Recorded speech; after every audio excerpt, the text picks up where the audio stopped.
Rios, Here. Dr. Garza, Here. Dr. Cunningham, Here. Dr. McBride, no, and Bishop Hankerson. No, we have a quorum. All right. Thank you very much. First, I'd like to move, all of you had the chance, hopefully, to review the August meeting minutes that Penny sent a couple days ago, I think. They looked good to me, and accordingly, I will move that we approve those meeting minutes. Is there a second? Second, Dr. Garza. Is there any discussion on the motion? Hearing none, I believe we need a roll call vote for this. Dr. Smith, Aye. Ms. Rios, Aye. Dr. Garza, Aye. Dr. Cunningham. All right. Those minutes are approved unanimously. Okay, the next item on the agenda, we have a new interim director here. And it's kind of like that old 70s classic rock song, Meet the New Boss, same as the old boss. Doug Burris is back with us as interim director, filling the gap while I know that the county is, looking far and wide across the country to find the best person to be a permanent director. Okay, we got you. We'll make sure we're done by then. And while the national search is going on, Doug Burris has very kindly offered to reprise his role as director of the facility, and so continuity is an important thing. It's even more important in a facility that has had a lot of discontinuity, over the last several years. I believe if you include interims, there have been, I think 6 directors in the last 6 or 7 years. But we saw much more stability the last few years, both because, Scott Anders was here for a couple of years, but also because Doug before him, the transition between the two of you was pretty seamless, given your shared vision and your longstanding working relationship. So you said, first, welcome. Thank you. Yes, welcome back. So I wanted to give you a chance to do 2 things here. First, you asked to recognize the work that your predecessor and successor has done here, and I wanted to give you a chance to do that, and then also talk a little bit about your first week and some of the things that were accomplished, in the preceding 2 years that you can go into. Right. Well, it is, I'm having my formal swearing in on Tuesday, and at that, I'm going to thank Dr. Page for the opportunity to serve again in this position, and also thank my wife for allowing me to do it. It is a real honor to work in Justice Services, and my first week, because of an incredibly talented and incredible staff, has gone remarkably well. I think that we're going to be able to continue to build on progress, and I'm extremely excited about being here. The one thing I do have to add is that Scott Anders, the prior director, did a fabulous job. The programming here, I do not think could be matched at any facility in the United States or anywhere. And I'm greatly indebted, as the citizens of St. Louis County should be, to the outstanding work that he did. Well, good. What I want to give board members a chance to ask this as well, but I'll kind of just open up by asking, are there specific things you mentioned, programming, and that was obviously a passion of Scott's to bring more, vocational training, educational opportunities, to the facility. Coming back a couple years later, what do you see as, and I know, you haven't, your goal is not to be here for the next 5 years, but what are some things that you identify, some work that still needs to be done, that you'll be working on kind of laying the groundwork for the next permanent director? That's a great question, Jeff. And without any doubt, I think the number one thing is training and stabilization of staff. We have a lot of incoming staff corrections officers, and we have got to get them trained up and working appropriately after being trained to help lower our overtime issues. That's the absolute number one. The other thing is I frankly have not had time this week. In my prior stint, I always walked the floors every day talking to the residents and to the employees.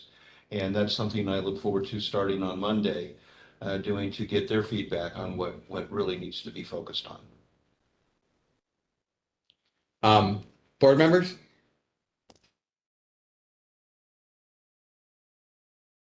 I'm just Yeah, Jeff, I'll just mention, good to see you again. So Thank I you. think I'm one of the older, or I'd say more seasoned or more older board members. So good to see you again. I would echo Jeff's comments about having, a nice transition, before and after and a common vision. So I was really excited to see your name come up again as helping to lead the justice services forward. So welcome back and looking forward to working with you. Thank you, Doctor. Just going to add. Oh, Dr. Cunningham? Hey, I'm sorry. No, I just wanted to say I'm happy to work alongside Doug. We've already chatted a few times, and so I'm just looking forward to continuing the work that Scott and myself started, but then also additional work and innovation and creative ideas and thoughts around this. So, Doug, I'm looking forward to us continuing to work together to improve the overall care at the jail. Thank you. All right.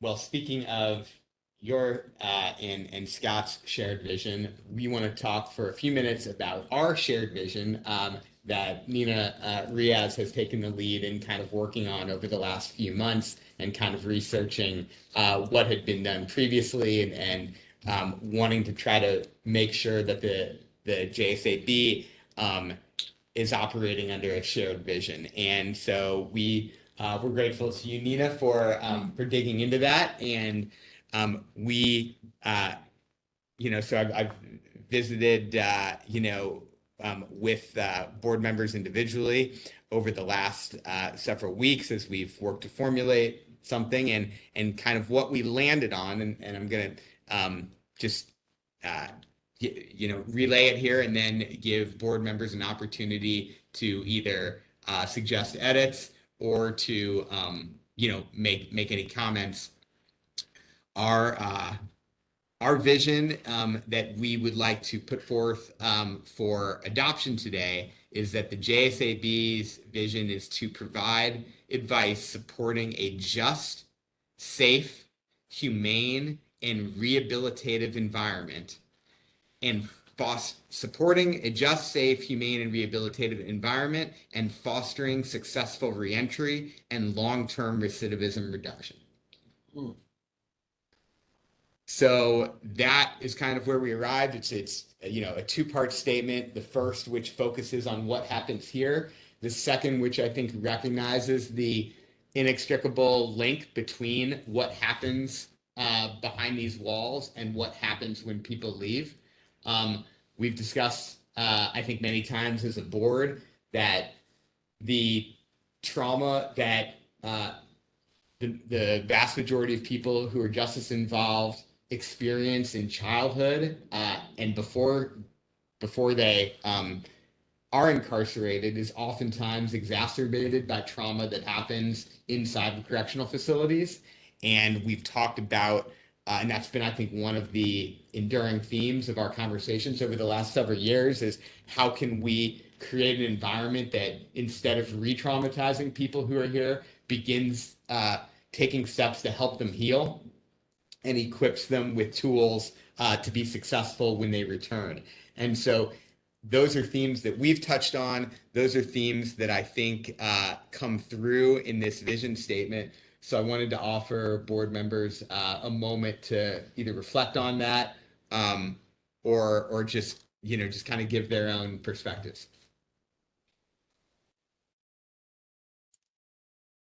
Well, Jeff, I'll just I want to thank Nina for all of her hard work in getting us to this point.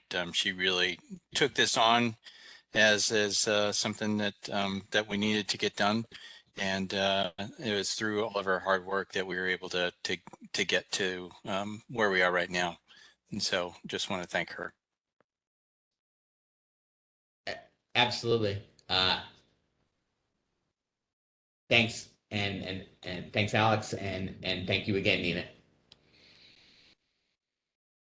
All right. If there is no further discussion about that, then I would like to move that the board formally adopt this statement as our vision.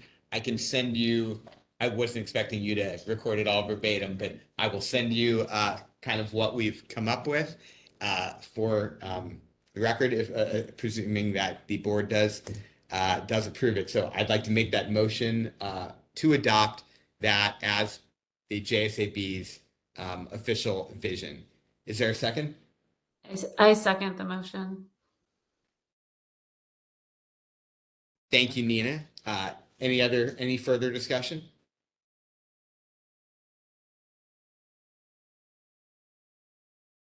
All right. Yes. Dr. Smith, Aye. Ms. Riaz, Aye. Dr. Garza, Aye. and Dr. Cunningham. Great. It is a good feeling to get that done. All right, let's move on to the next agenda item, which is a presentation from Justice Services Chaplain Ted Winters. I know this is something that Bishop Hankerson has been interested in learning more about, kind of the spiritual life of detainees and ways in which corrections staff and volunteers can enhance the spiritual life of detainees. And so I'm sorry that he's not with us this morning, but we can all listen attentively, and I will relay this to Bishop Hankerson and also send him a link afterwards of where he can watch this, which everyone, if they're members of the public then you should know that you can always go to the St. Louis County website and look at the meetings that have taken place and watch them from the St. Louis County website. They're also just on YouTube. If you do a search on YouTube of St. Louis County Justice Services Advisory Board, you can watch our meetings there as well. All right. Good to see you, Ted. Tell us more about everything you're doing. Well, thank you, Doug, and I'm quite impressed with the mission statement. Actually, it's a vision statement, isn't it? Yes. But it fits right in with what I'm going to be presenting to you. First of all, I am happily serving my 39th year in jail and prison ministry, and been a chaplain for many years. I'm an ordained pastor out of Central Presbyterian Church, right down the street here in Clayton. I am primarily spending the bulk of my time, and have been for the last months, working on what I call the Clergy Bond Pretrial Release Program. It's an initiative which you're going to find very interesting, because the co-founder of this initiative is sitting in the room with us, by the name of Doug Burris. And Doug and Doug and presiding judge Michael Burton created this 4 or 5 years ago, and it was primarily at that time created by them in order to provide an answer to the many men and women who did not have the resources to have a cash or a property bond. So we are their bonding agent. Now, there's 3 critical dimensions to this program. One is justice services. The second is clergy mentors. And third is safe housing program. The justice services is a key ingredient, because Nate and others at all different levels are the ones that review and recommend to us candidates. The candidates for our program need to be non-violently charged and non-sexually charged. And we start with men. We want to have women after we figure out how to do the men's program. Things are working well. Once we get a candidate and we screen them and vet them and interview them more times than you can imagine, then we propose that they come into our program.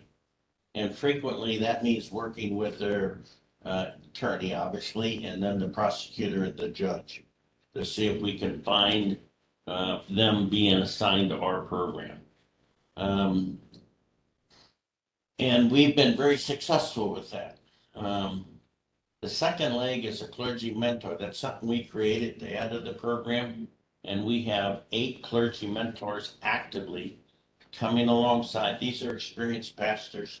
Now, Church are they coming and meeting with people who, while they're detained, and then continuing to meet with them afterwards, or can you tell us about what that looks like? Great question. And yes, we come into jail to meet with them. And then once they are approved to us, we pick them up and we take them to the third leg of our critical elements, and that's a safe housing plan. And right now, we are housing our men at what used to be called Little Sisters of the Poor. It's in North St. Louis. It's been purchased now from the Catholic Church, and it's run by a gentleman, John Brensick? John Brensick. Okay. And we have some issues because of what's going on, to be candid with you.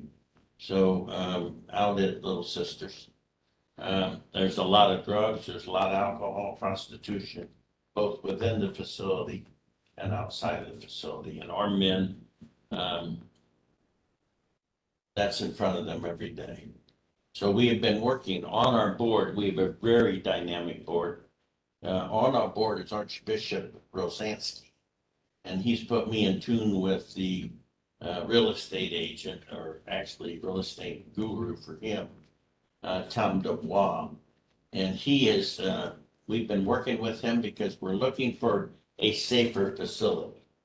And he's put me in tune with 3. We've met with one that looks very encouraging down in the city, which is where we want to be. And it's called the St. Nicholas Catholic Church. It's got a rectory and a convent that can house our men, and we can grow into it. So we're in the process of working through with the city. What's the financing look like from, are you guys supplementing the incomes that releasees are making, or, kind of tell us what that looks like? Another great question. Okay. We have received 1 grant Okay. from the Lutheran Foundation, and that is helping us tremendously. But what I've been working on for the last month, almost a year, are 3 other grants, and we're in the process of hearing back from them. And we're encouraged because we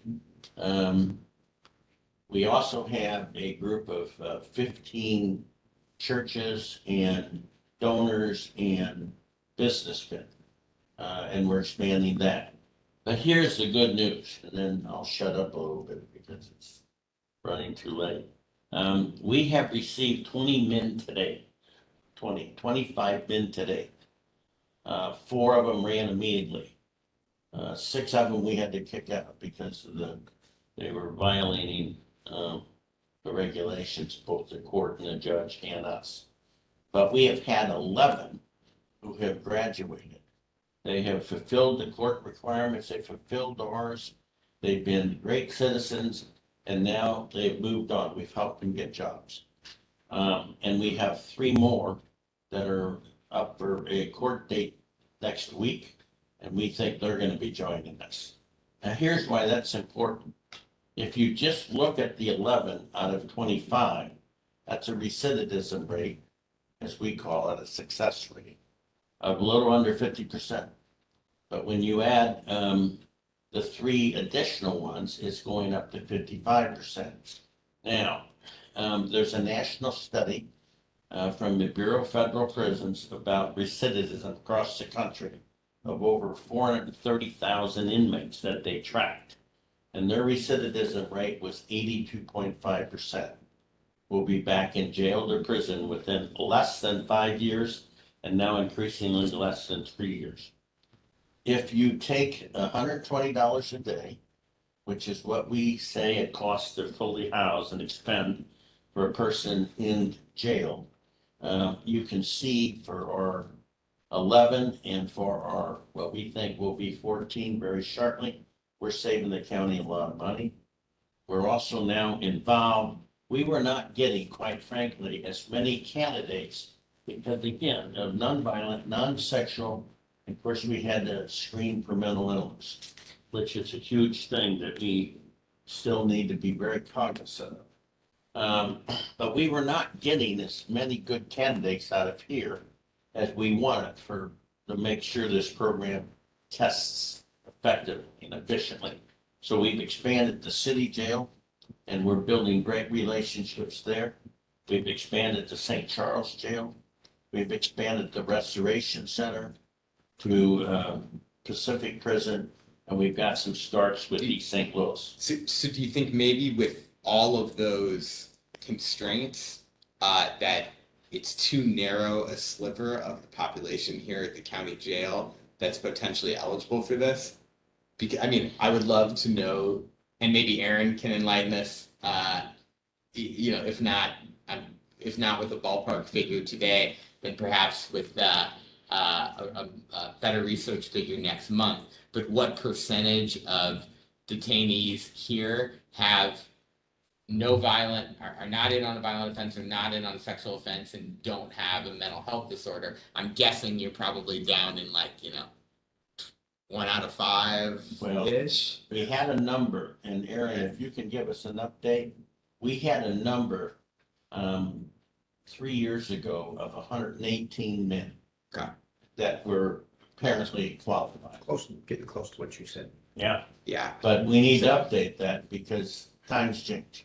Yeah, so I mean, I'm curious to hear board members' response. I appreciate the effort. I appreciate everything you're doing to find philanthropic support for it.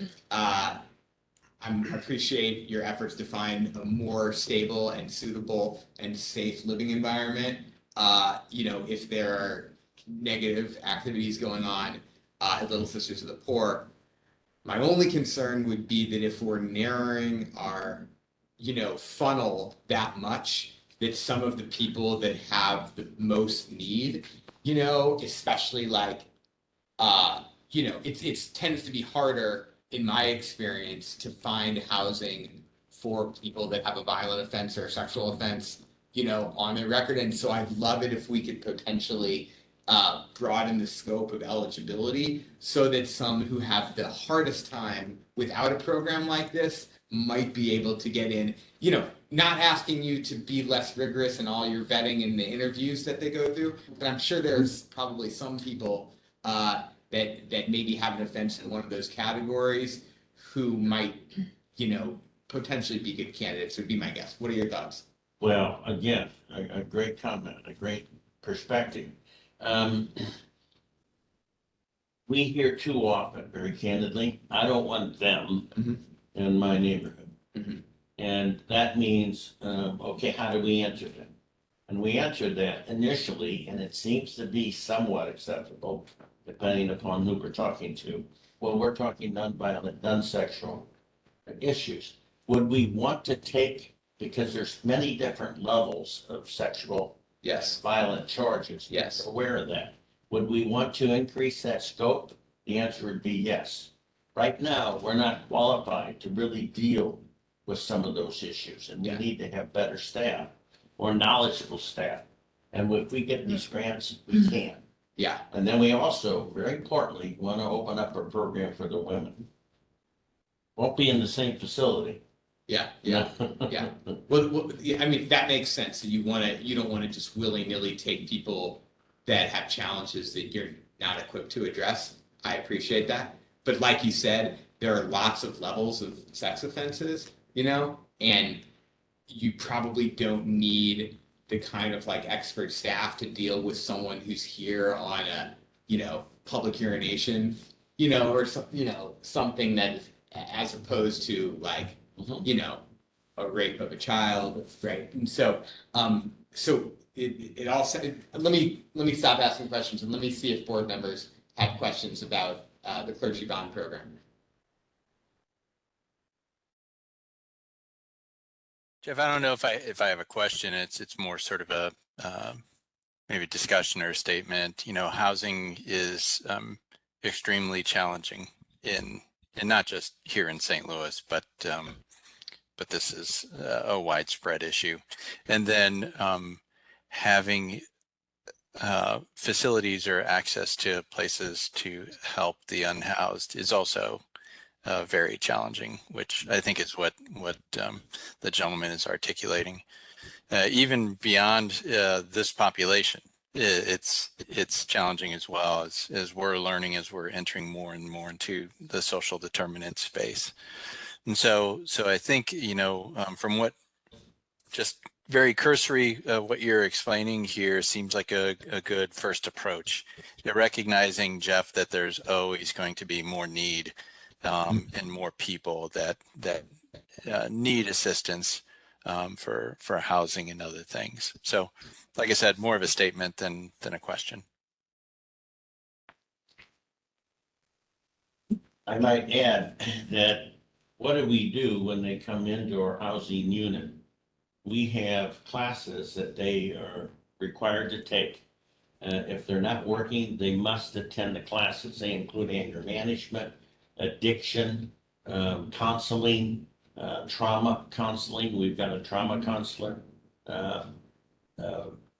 authentic manhood, Bible studies. There are some very good classes that these men are taking. The problem is some of these guys are working, which we want them to do. So we're trying to arrange it on nights and weekends. But they're not sitting around. If they're not working, they're going to be in class and they're going to have one-on-one guidance and accountability through the clergy mentor. And the clergy mentor will walk, every one of our residents is assigned a clergy mentor. And these guys are professionals, and we have a couple women clergy mentors, leaders in churches. We want to obviously grow with that. And Jeff, let me add to that. Ted also has the young lady that retired from HEAD that opened up the Choices program back in 2000. Lori Hicksmore. Yeah, so she's with Ted Winters too. So she excellent drug counselor. So she's down in that program. And she screens, just so you know, she's a full-time employee for us, the only full-time employee. Yeah. I don't take a salary. I've been blessed. I don't need a salary. But Laurie reviews. She's got all the contacts that are highly regarded, and she's a whole lot harder to con than I am. She is, yes.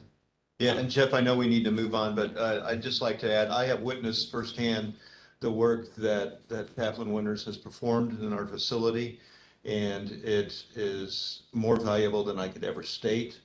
I don't know what we would do without him, and just to build on what he said, about every correctional facility our size in the United States have clergy staff on board full-time, and Pastor Winters has refused to take a salary. He does this because it's his calling, and he's here to make the community better and safer.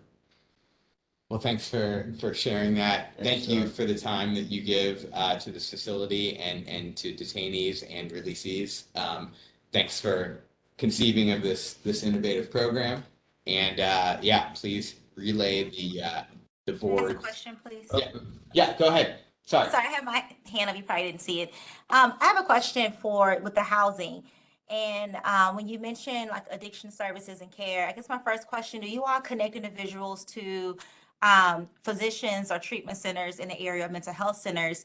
And then my second question is, if there is an issue with return to use, what are the criteria that you all use? Is it more so engaging and connecting to services, or is it, they're automatically, dismissed from the housing unit. But what are your protocols and thought around that particular aspect of this? Great question. First, we deal with places for people. And for some other places that can help us, they come in and they meet with one-on-one and provide counseling to our men today. We also have a new guy that's joined us who provides great counseling, and he is starting to set up his counseling. He's also a clergy mentor, and he teaches classes.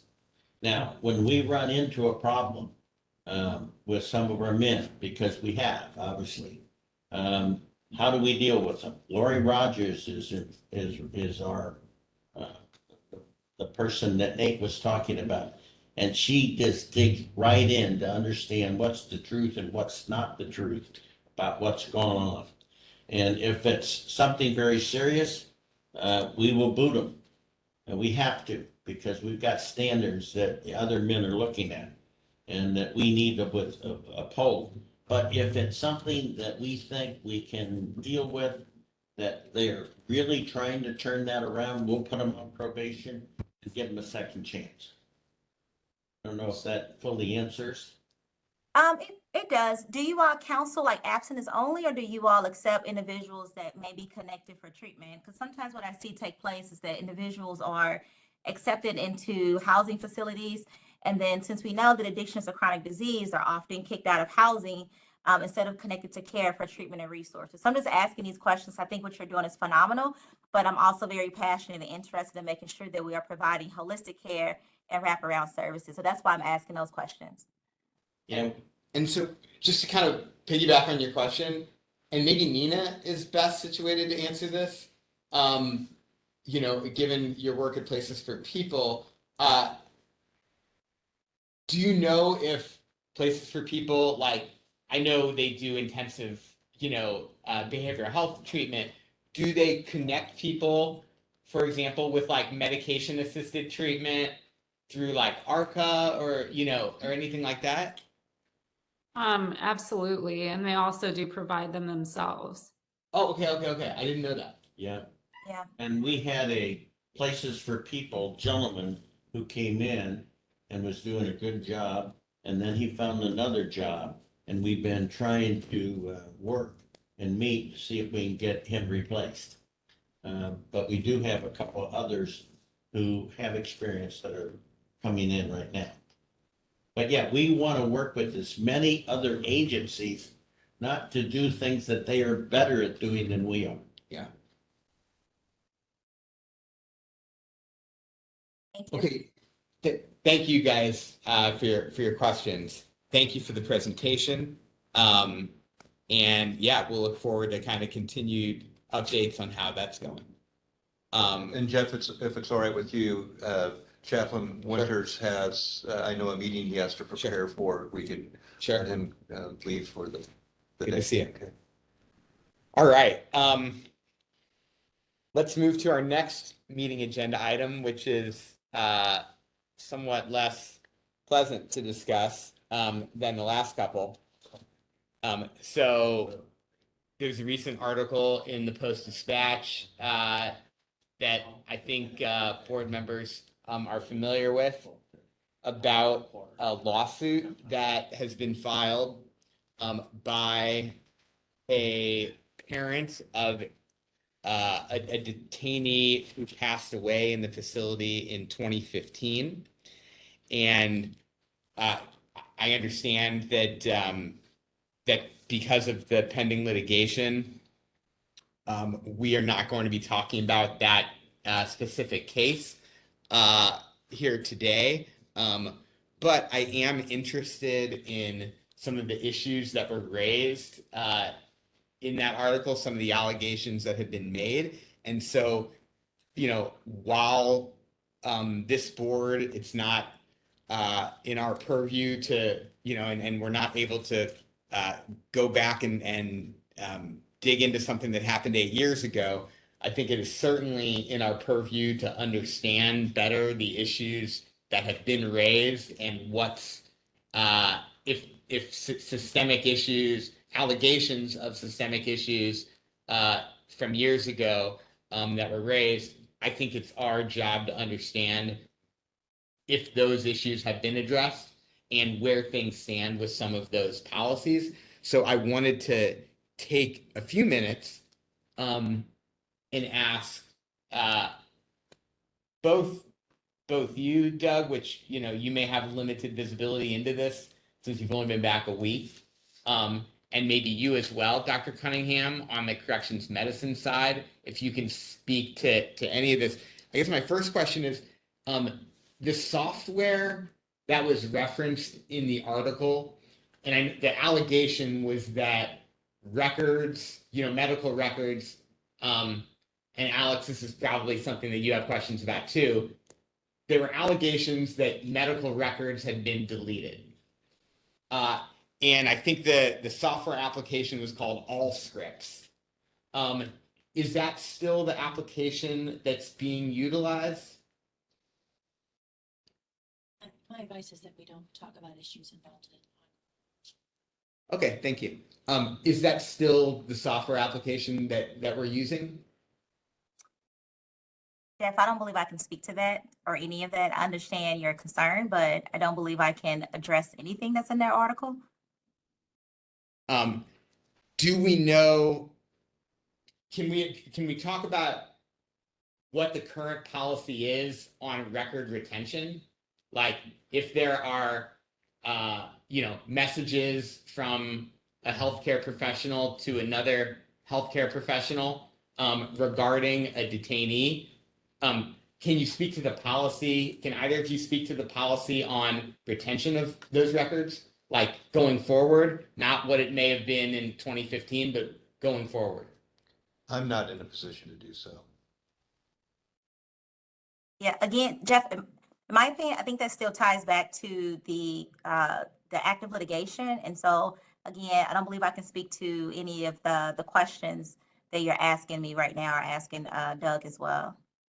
Yeah, it doesn't seem to me that it ties back to the litigation from 2015. It's just kind of wondering what the current policy is, or kind of what what things will be like going forward.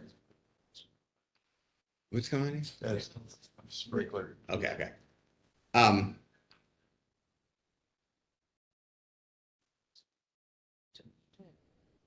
We don't do anything.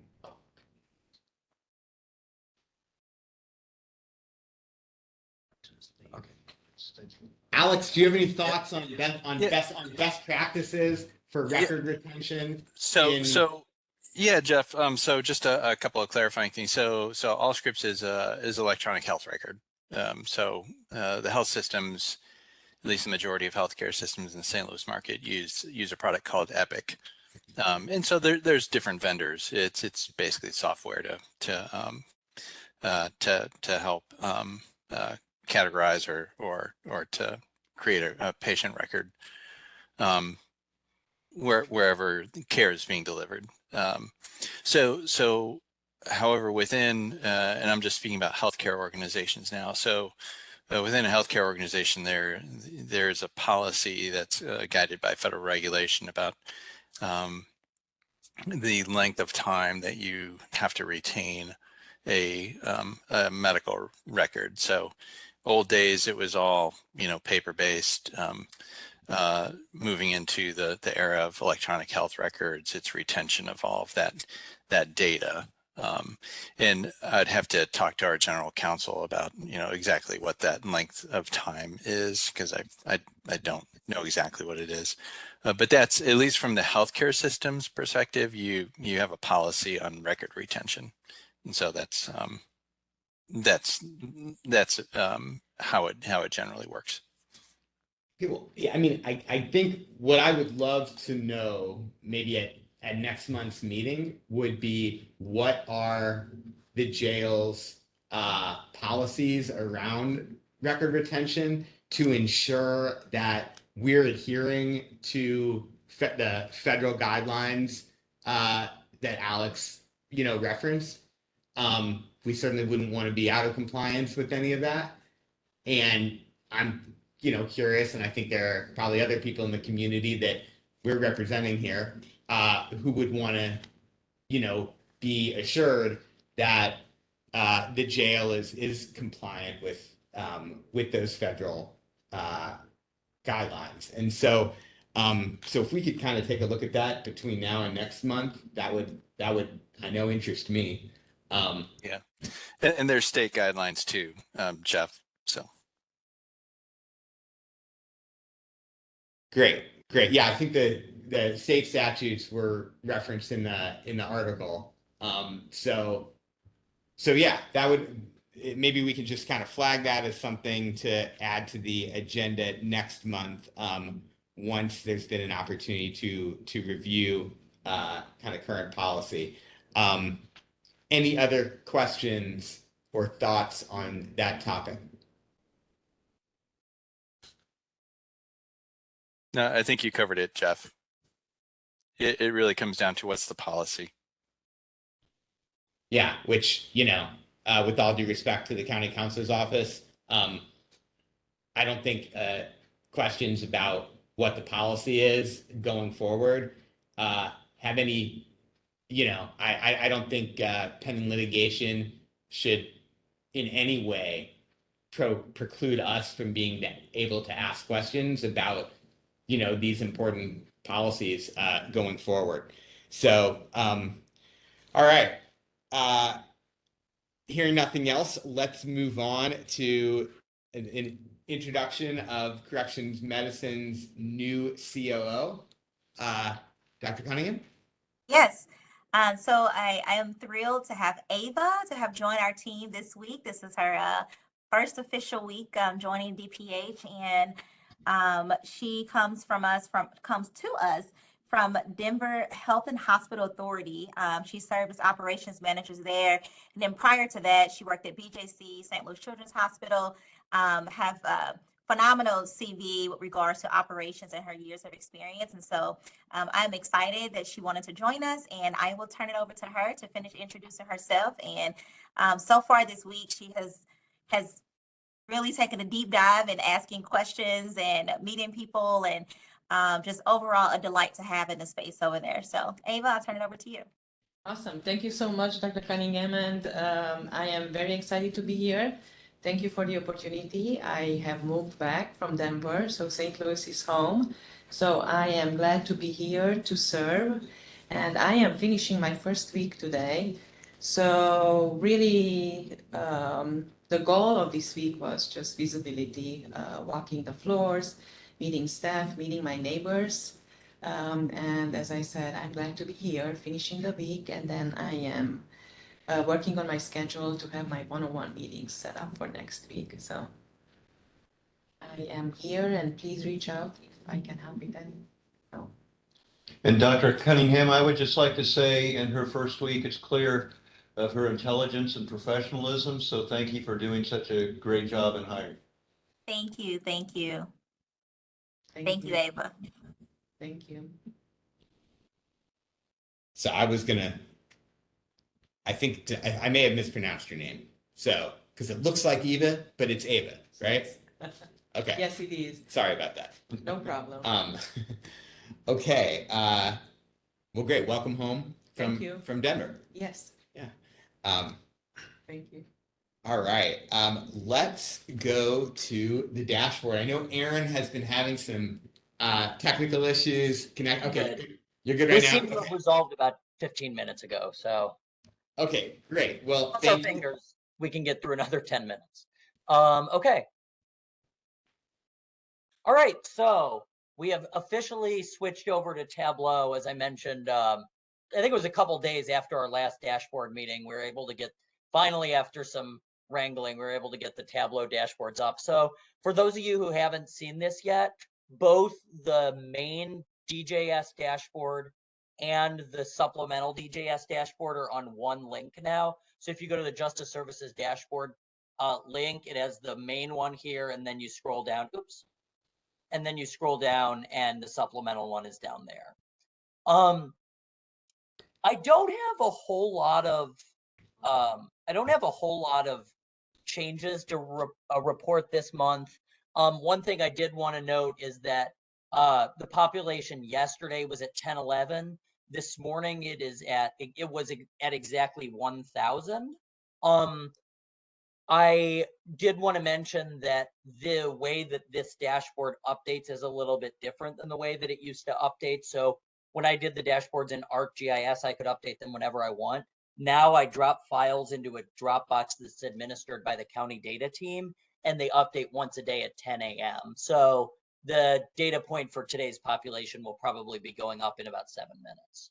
But the population as of this morning was 1,000, which is good because we were about 10 days ago, we were at 1055. So we have gone down 50 people in the last 10 days, starting to have a little bit of progress there. I'm trying to think if there were any other major updates. We've seen a substantial increase over the past several months in the number of low-level felonies in the jail. We just had a monthly data summary meeting yesterday where we talked about the number of low-level felonies in the jail. And as of, I think it was about Christmas time last year, we were at 170, and now we're at almost 300. So the low-level felonies have definitely been a primary driver of the overall increase in the population in the past few months. So, Aaron, Yep.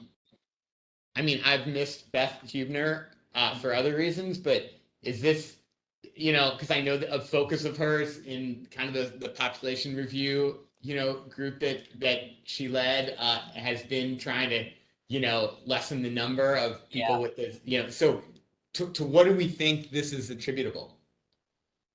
It's a good question. We definitely think there are 3 or 4 factors. So, of course, as always with something like this, it's not one thing, but I can list off a few. One is that we've seen a substantial increase over the past 7 to 8 months in the average bond dollar amounts that are set for these cases.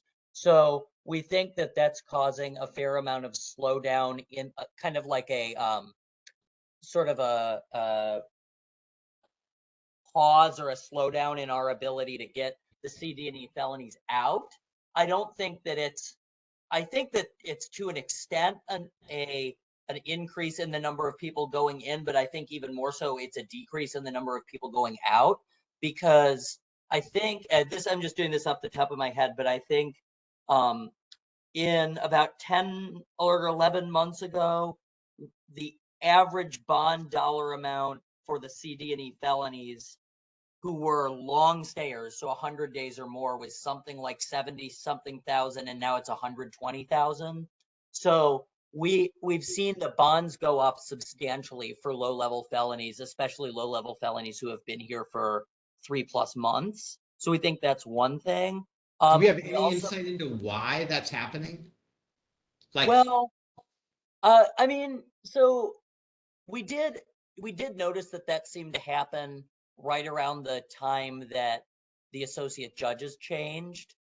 However, we have also been seeing maybe a little bit of a reversion to the mean in that. But it started right around December or January when the bond dollar amounts for the low-level felonies really ticked up. I don't want to speak to too much to the the reasons behind the scenes, because I'm not privy to all the details, but I do know that it seems like that did correlate relatively cleanly with when we got a new slate of associate judges, and maybe they're taking some new cases and getting used to getting into a groove with what bonds to set and such. Also, in addition to that, we've talked a lot about resisting arrests in the past 7 or 8 months, because at the beginning of the year, we had 63 people in the jail for resisting arrest, and now we have 130. So that's gone up more than double. And we've had a lot of meetings I did a presentation for the prosecutors a few months ago on this, and we've had lots of meetings on it. And it sounds like in the community, they've seen a stark increase in the amount of serious resisting arrests. So resisting arrests where someone is driving a car 130 miles an hour or shooting or something like that. And those cases have gone up by 70 in the jail over the past 9 months, which is also a driver of the overall jail population. And those are all low-level cases because resisting arrests are usually E felonies. So I think it's a combination of stuff going on in the community, like at the police end, and then also I was going to say, have there been has the county police? Do you know if they've changed their policy on pursuit? I don't think it's a policy change, but I think it's a behavioral change. Yeah, behavioral change, maybe. Okay. But I mean, people are aware of the resisting arrest situation. I mean, we've had meetings about what to do about it. It's just tough because then when you dig down to the individual cases, a lot of the time, some of them have serious circumstances. Like on a macro level, you'd love to just get the number down, but on an individual level, treating each case can be difficult. Aaron, could you show the one slide that showed the population after from when we canceled the federal contract through now? Sure, I'll need to open that, so give me just about 15 seconds. What I'm referring to is the population. Okay. I see what you mean. Sorry, Doug. Yeah, here it is. Okay, I misunderstood. I thought you meant from yesterday's meeting. Yeah, so here's the daily population right here. I'm still waiting to working with the county data team to figure out on this new dashboard how to zoom into these windows because we don't really have a way to do that yet. But okay. Here is in May of 2021, we were at a little over 1,000, and then the federal contract was canceled. We went down immediately by about 120 to 150 people in a couple months. Then over the next year, we actually decreased even further to the point where we bottomed out at 745 on December 23rd of last year. So since then, we've gone up about 270 people. Yeah, I just want to point out to this that had we not canceled that federal contract, we'd be beyond capacity today. Right. We'd be probably at about 1,200. Wow. Well, I know there have been some conversations about potentially resuming the federal contract. Yeah, it is my hope that we can do that someday. But not right now. But there is no way we could do that right now. Yeah. I mean, maybe this is optimistic thinking on my part, but we were talking in our data review meeting yesterday about how if you look at the increase from 745 to 1,000, so 255 people over the last 9 months, you will see that about 70% of that happened in the first 3 months of 2021. I, obviously don't like the fact that the population is still increasing, but over the past 6 months, it has been increasing at a rate substantially slower than it did at the beginning of the year, which gives me hope that maybe we'll finally see that number U-turn. But that's just, that's hopeful, but I can't guarantee it, obviously. Because if you look at here, you see 745 at the end of December, and then at the end of March, we were already at 950. So if you think about this, and then we're at 1,000 now, that's only an increase of 50 over 6 months.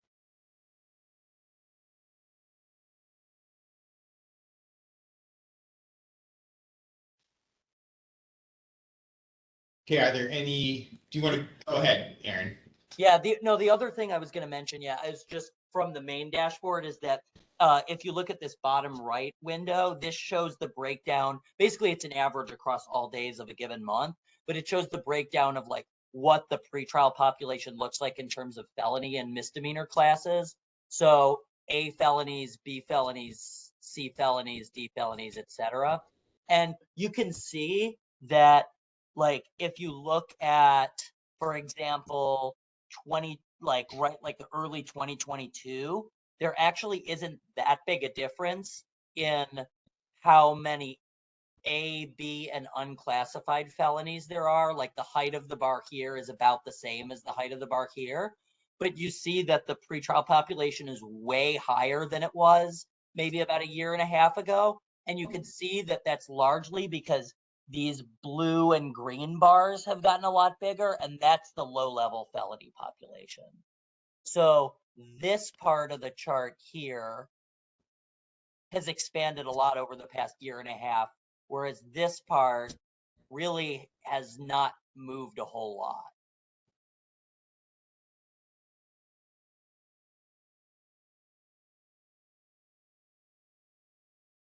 So the other thing I wanted to mention, and this had to do with, I think I sent an email about this earlier. You did about your Yeah. concerns about the data accuracy. Yeah. Resident to corrections officer ratio and DJS open positions are temporarily suspended. The data on this is temporarily suspended because I have to meet with the county data team to discuss it. I'm not convinced that we're getting accurate numbers from that open data poll. So I have 2 meetings scheduled in the next 2 weeks, and hopefully we can restart that data within the next month. So right now you're just scraping it. Yeah, so the way it works is since we don't have HR in-house anymore, I instead of doing an in-house report, I take it from the open data vacancy portal on the county website, and I basically take the numbers, run them through some formulas to get, instead of the number of instead of the vacancy rate, I run it a formula to get the actual total number of positions and then work backward to get the open positions. And more or less, historically, that sort of like hack way of doing it has worked. But recently, I've been noticing that the data has been changing retroactively when I go back and look at prior months. And it makes me think that I need to figure out like a more kind of systemically safe and consistent way to do it that doesn't rely on, me just kind of trusting data that seems to be flopping around and changing. We used to have an in-house report on this every month. So now that I do it this way, it's nice because I can do it in a matter of 10 minutes, but I only want to do it if I know that the data is correct. We appreciate that.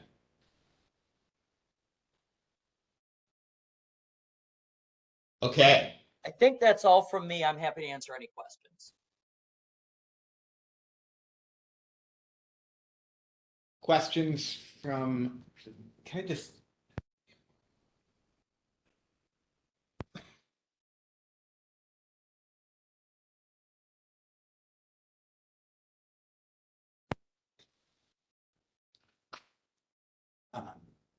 Aaron, on the monthly average resident age by race and gender. Yep. Can you explain the big spike in I'm colorblind. Is that gold? White females. Yeah, I am guessing. I can't know for sure, but I am guessing that is an instance of 1 or 2 cases because there's so few white females in the jail's only like, I think like 10% female. And then if you go down, it's like more than half of that is black. So like the jail might be 3 or 4% female. So that's a total of like 30 or 40 people. I do wonder if maybe, 1 or 2 65 or 70-year-olds came in and then left. That might explain that whole difference. Okay. I don't know, but we'll see if that number keeps bouncing around. But I don't think it's a coincidence that is out of the 4 race and gender subgroups that's the one that bounces around like crazy because it's because the number is the smallest. Right. Yeah. Okay. All right. Questions from the board.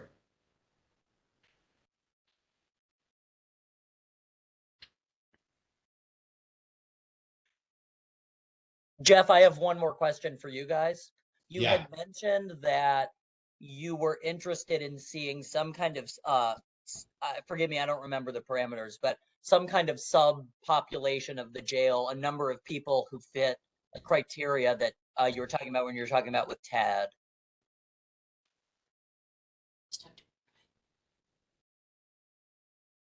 What was the question?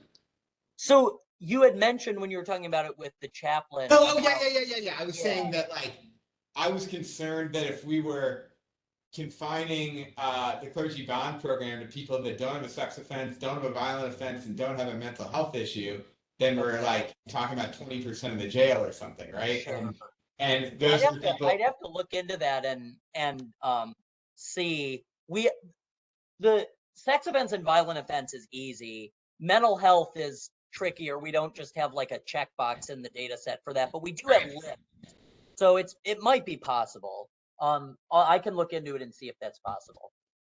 Yeah, I mean, my bigger concern, my sort of overarching concern is like, I want to be careful that we're not targeting a lot of resources to help this small sliver of the population that could otherwise potentially find housing. Sure.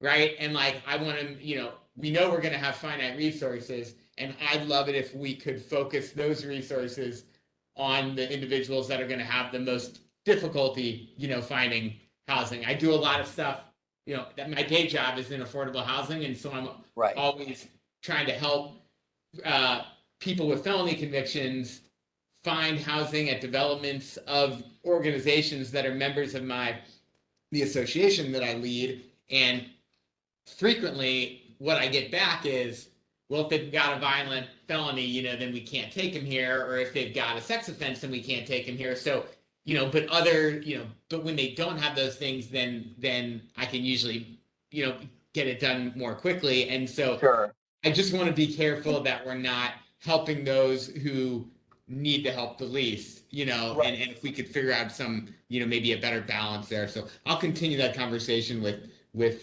Chaplain Winters. What were you going to say? I can comment on that, at least qualitatively, if you want a little bit of insight. Please. So I don't have the numbers in front of me, but I can mention two things that come to mind immediately. The first is last week I pulled a list of CD&E felonies in the jail and was tasked with narrowing it down to sort of get rid of cases that fell into at least the serious sex offense, violent, etc. categories. And once I got rid of those parameters, there really weren't a whole lot of cases left. And then if you add mental health on top of that, I would assume that there would probably, people without mental health conditions, there would probably be even fewer. And I think that tracks with the sort of anecdotal evidence that I heard a couple months ago from when we were talking to one of the judges who was saying that they noticed that there is a big sort of qualitative difference in the seriousness of the low level offenses now versus about maybe 5 years ago. Not to comment on how many CD&E felonies there are in the jail, but that on average, the people who are in for CD&E felonies now are in on tougher cases than they were in on maybe 4 or 5 years ago. So I think those pieces of, admittedly qualitative evidence, but still evidence, point to the fact that you may be right about the number of people who fit into, dozens of X, Y, or Z categories being pretty small. Yeah. Okay, thank you. Can you scroll up just a little bit on the...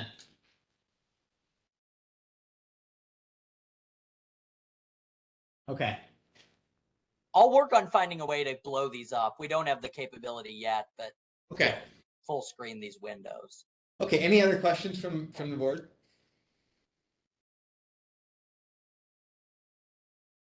All right, thank you. Okay, how about the corrections medicine? Well, sure, I can share those real quickly. Yeah.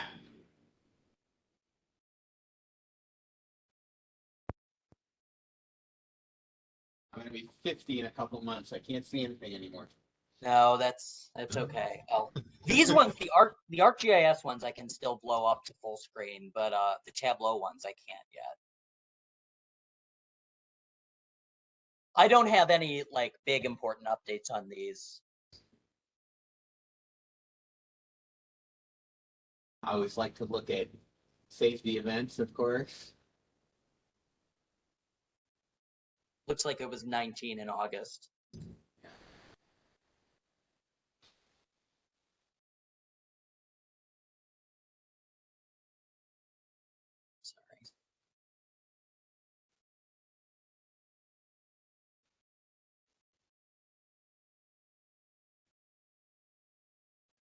And here's the other one.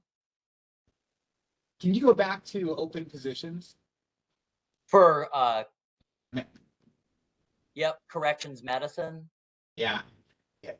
Dr. Cunningham, how are you feeling about things kind of broadly speaking, coming out of the pandemic? Are we, it looks like we're definitely stabilizing compared to the terrible situation we were in, late 2020. And that's good. What are the prospects of getting down any further? What are your thoughts and how's it going? Yeah, I'm still hopeful. I know we're still recruiting, and I think my biggest focus before, like I said, was stabilizing the leadership. And so now I do have 3 strong leaders over there in the space to provide that support to the team. And so I don't foresee us, continuing to drop or anything like that. And like I said, I know the team I do have over there are doing a pretty decent job with recruiting. And again, my overall goal is to back off from us, relying on so many contracted agencies and promote hiring through DPH. And so, but I see some like that we're kind of stabilized a little bit overall, but my goal is to continue to fill those vacancies over there at the jail right now. Okay, thank you. You're welcome. Nina or Alex, any questions on the medicine dashboard? Nope, I'm good, Jeff. Okay, yeah, I mean, no big trends that jumped out at me. Thank you. Thanks for addressing that, Dr. Cunningham. Thanks, Aaron, for presenting the dashboards. If there's nothing else on the data, then I'm ready to go to see if there's any public comment this month. There are no public comments this month. The next board meeting will be Friday, October 27th. Feel free to wear your Halloween costumes. Have a great weekend. And I will move that we adjourn. Is there a second? Second. All those in favor say aye. Aye. Aye. All those opposed say no. Hearing none, the ayes appear to have it. The ayes do have it. The meeting is adjourned. Everybody have a wonderful weekend. Take care. Thank you. Thank you. Thank you. It's nice to meet you in person. Yeah, just what you approved. Thanks. That's always. Thank you. And Jeff, I was